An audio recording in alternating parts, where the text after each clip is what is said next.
की बात आप करते नजर आए, आप मंदिर जाते नजर आए, उसका जो बाकी पॉलिटिकल पार्टीज कर रही हैं उन्हीं के पिच पे वही खेल खेलते रहा हूं, एकदम जवाब दे रहा हूं। देखिए, अगर किसी भी राज्य में, उत्तर प्रदेश में अगर जाति के नाम पर भेद हो रहा है, वो सवाल आपको उठाना पड़ेगा।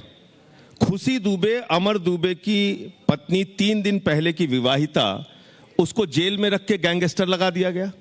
विकास दुबे के घर में काम करने वाली नौकरानी को उसके बच्चे के साथ जेल में रख के 1 साल से सड़ाया जा रहा है। अमर दुबे की मां को जेल में रख के सड़ाया जा रहा है।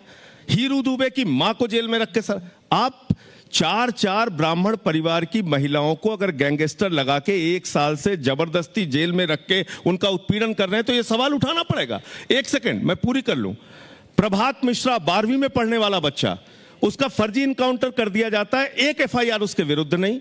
इंद्रकांत त्रिपाठी व्यापारी गिड़गिड़ा के मुख्यमंत्री जी से अनुरोध करते हैं, निवेदन करते हैं, मेरी जान बचा लीजिए, SSP मेरी हत्या करा देगा, और पाटीदार SSP का उन्होंने नाम लिया, हत्या हो गई उनकी, 302 का मुकदमा हो गया, SSP फरार है। आपने अब तक सुना होगा अंकज जी, चोर फरार, माफिया फरार, डकैत फरार, उत्तर प्रदेश में SSP फरार हो जाता है, दरोगा फरार हो जाता है। जो चाणक्य मंच आप चला रहे हैं, आपकी भाषा में, BSP की भाषा में, SP की भाषा में फर्क क्या है? आम आदमी पार्टी कम से कम SP और BSP ने उत्तर प्रदेश में, बताइए, मैं टाइटल चेंज कर दूं लोगों का? मैं तो आपसे पूछ रहा हूं, अगर आपकी राजनीति में फर्क क्या है? अगर जाति के नाम पर तो क्यों नहीं संजय सिंह कहते कि कानून व्यवस्था और किसी के साथ भी इस तरह का उत्पीड़न होगा उस पर काम करेंगे? क्यों सिर्फ ब्राह्मणों के नाम ले लेकर जाति के आधार? क्यों संजीत यादव की हत्या हुई, उसके बहन से 30 लाख रुपए पुलिस वालों ने अपहरणकर्ताओं को दिलवाया और उसके बाद उसकी हत्या हो गई।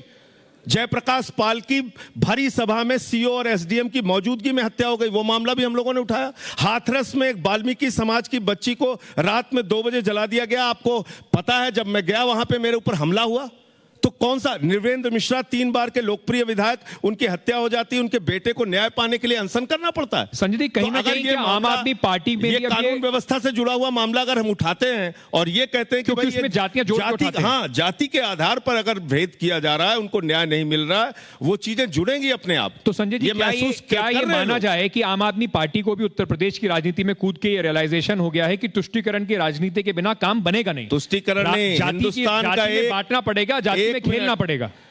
इसको करेक्ट कीजिए अंकित जी। मैं ऐसा पहला व्यक्ति हूं जिसने अपने मुख्यमंत्री हमारी जाति के हैं, लेकिन बावजूद मैंने उसको कहा कि जातिवाद नहीं होना चाहिए। वो 24 करोड़ जनता के अभिभावक हैं और उनको 24 करोड़ जनता के लिए के साथ न्याय करने के लिए 325 सीट उत्तर प्रदेश की जनता ने दिया है।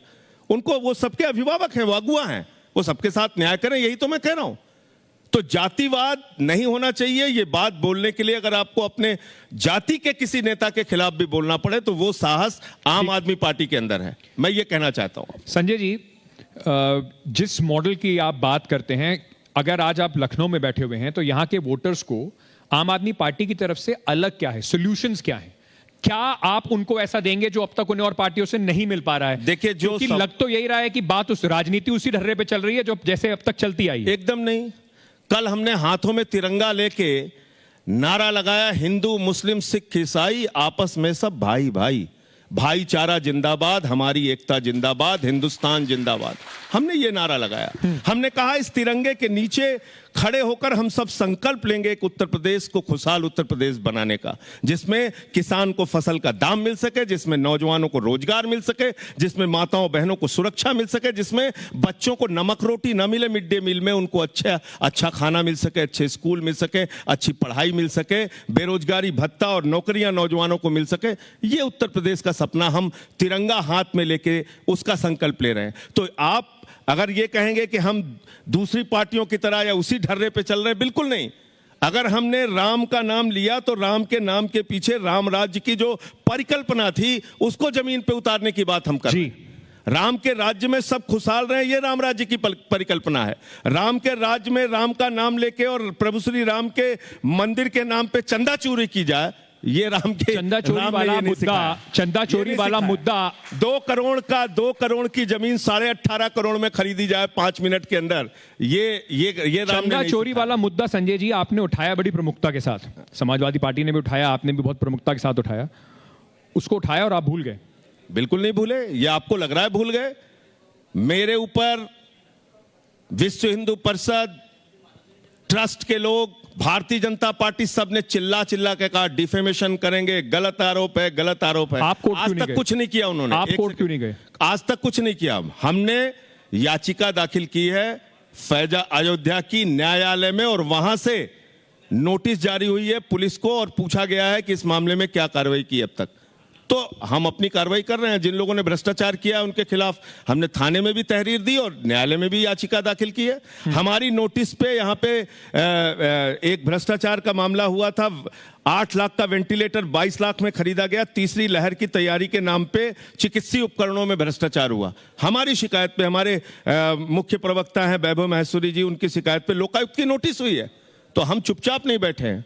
हम न्यायालय की भी लड़ाई लड़ रहे हैं, हम कानूनी लड़ाई भी लड़ रहे हैं और सड़क की लड़ाई भी लड़ रहे हैं। इस सरकार के भ्रष्टाचार के सबसे ज्यादा मामले हमने उजागर किए हैं उत्तर प्रदेश में, संजय सिंह और जी, उसके इनाम में हमें 16 मुकदमे मिले हैं। संजय ये सिंह इसका जी, प्रमाण है। ये बताइए